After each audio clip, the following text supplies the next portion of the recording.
not it, and it feels so good. Yes, people, I am back to reviewing the One Piece anime. Now, definitely one of the things I gotta say is, I think I needed as an ongoing reviewer. I've been reviewing One Piece, religiously since 2011. I almost never missed a day, and if I did, it was because, I was dying in the hospital and shit like that. So, finally coming back and, after having that break, it definitely was well needed because I feel as though I missed being able to watch the Straw Hats in action, just going in and just really enjoying it for what it is, not just feeling like, let's see what Toei's gonna do this week. So really that break that I had of not reviewing this, while there were some pretty cool episodes and stuff like that, regardless of what, it just helped me to get re-energized and refreshed and re-excited about the material. So coming back into this is like, while I'm watching the episodes, especially since there's no Tontadas, because you know how I feel about that, it just ultimately felt good, and I'm really glad to be back reviewing the One Piece anime. I know a lot of you were a little bit concerned, like what happened?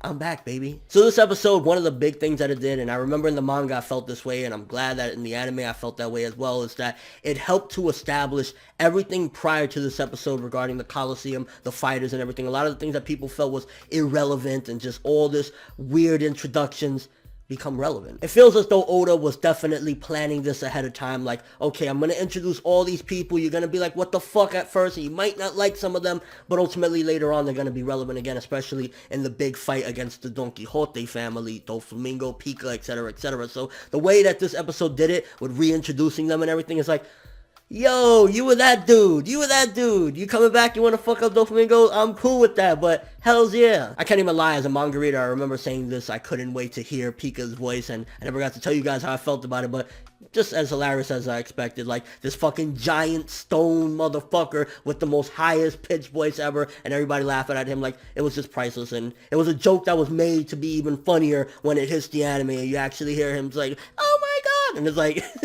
so Pica's voice did not fail to deliver at all, funny as shit, and it just really adds like to the comedy, because it definitely feels as though the anime gives a little bit more comedy to what's going on than the manga. Like, I feel as though the manga counterpart is a little bit more serious with these events, a little bit more, and in the anime it's just adding a lot more comedic value, I guess, with like the actual high-pitched voice and everybody laughing and all the zaniness that's going on. One thing I definitely gotta say is, and this is something that's been going on for a few months now with the One Piece anime, is while the animation won't be the greatest or anything, it'll be kind of stiff or whatever, Toei has taken notice that at the very least they like to give us some pretty good art.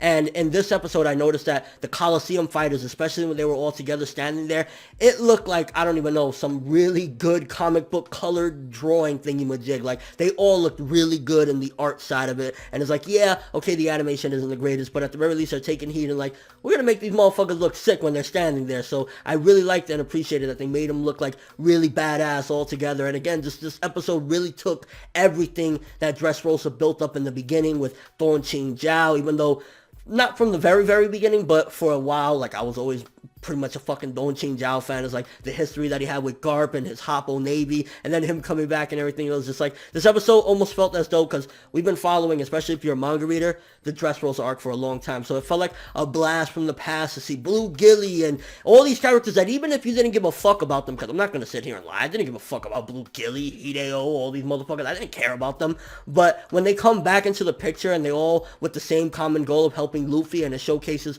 what Luffy and his crew has helped to establish and change and how they're all worshiping him. And oh my gosh, I love the God Usopp shit. Oh my gosh, I swear, Usopp is pretty much what Buggy is doing, except Usopp, I don't know, it doesn't feel as trashy as the way Buggy does it. Like, Buggy does it like a piece of shit, like, nah, I'm Buggy, you gotta fucking respect me. Usopp does it like, I'm a little sneaky motherfucker, I'm gonna make these motherfuckers think I'm God. So when all of these people are like, oh, Luffy, you're Nakama, God Usopp saved us all, oh my gosh, it's hilarious, and at the same time it also helps to establish and reach that someday goal of Usopp having them 8,000 followers. The day that comes, it's gonna be priceless, and you can see that it's building up and it's slowly going that way with all these people worshiping him, and it's like, he tricked all these motherfuckers. Like, you gotta love the God Usopp shit. I don't care. And just quickly examining characters, if you notice, while everyone is saying, let's kill Doflamingo, I'm here, Luffy, I'm gonna kill Doflamingo for you,